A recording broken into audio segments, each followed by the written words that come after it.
Good evening students.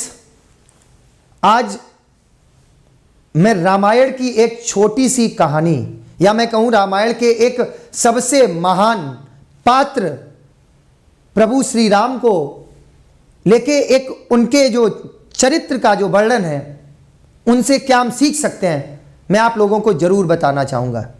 लेकिन चरित्र मैंने यहां पे करेक्टर की बात की है तो इंग्लिश में भी है कि if character is lost everything is lost, money is lost nothing is lost.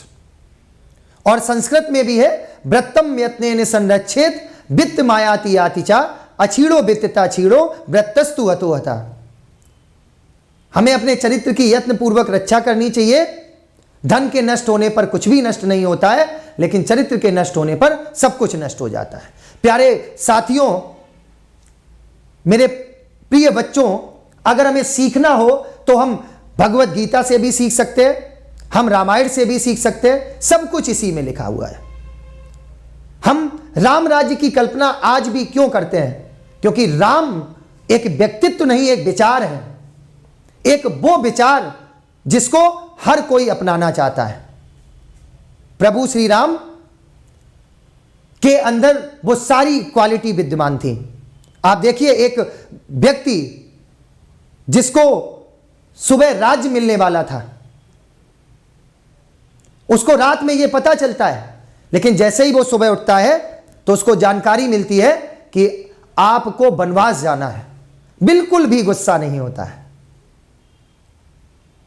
इससे बड़ा पेशेंस क्या हो सकता है? यहां तक नहीं, जब वो वनवास चलने लगते हैं तो उनसे कहा जाता है कि आप ये राज दरबार के कपड़े पहन के कहां जा रहे हैं, आपको तो गेरुआ वस्त्र धारण करने पड़ेंगे। तब भी वो व्यक्ति बिल्कुल भी हताश नहीं होता है और वो गेरुआ वस्त्र पहन के निकलते हैं। कहानी यहां नहीं खत्म हुई बच्चों। जब वो आगे बढ़े तो उनके छोटे भाई भरत जी मिल जाते हैं और भरत जी कहते हैं, प्रभु आप तो जा रहे हैं, इस राज्य को कौन चलाएगा? आप अपनी खड़ाऊ ही मुझे दे जाइए, जिसको मैं सिंहासन पे रख के और इस राज्य को चलाऊंगा, क्योंकि ये राज्य संभालना मेरे बस की बात नहीं है। चप्पलें तक ले ली जाती हैं, नंगे पैर जंगल में जाते हैं, लेकिन एक भी शब्द नहीं कहते हैं। कुछ ऐसा प्रभु श्री राम का चरित्र था। इसके बाद भी जब अपने राज्य से निकलते हैं तो अकेले निकलते हैं, लेकिन जब जंगल से वापस आते हैं तो एक बानर सेना बना के और लंका को जीत कर आते हैं। तो जो व्यक्ति भले ही अकेले हो, उसके जीवन में कितनी भी परेशानियां हो, लेकिन अगर उसके अंदर धैर्य है, उसके अंदर दृढ़ निश्चय है, तो जीवन में उसे एक ना एक दिन सफलता जरूर मिलती है। क्योंकि सफलता आपको एक दिन में नहीं मिल सकती है, सफलता आपको कई दिनों तक मेहनत करने के बाद मिलती है। और सफलता उसी को मिलती है जो आधे रास्ते से वापस नहीं आता है, जो पूरा सफर तय करता है।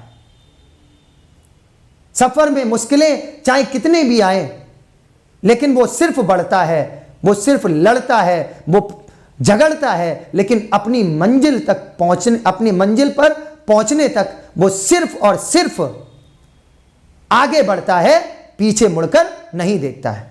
तो ऐसे ही प्रभु श्री राम का जो चरित्र था, इसीलिए आज भी हम राम राज्य की कल्पना करते हैं। तो बच्चों, किताबें पढ़िए, आगे बढ़िए और सीखते रहिए। अगर आपको ये थॉट्स अच्छे लगे तो आप चैनल को जरूर सब्सक्राइब करें, शेयर करें और बेल आइकन दबाना ना भूलें। धन्यवाद।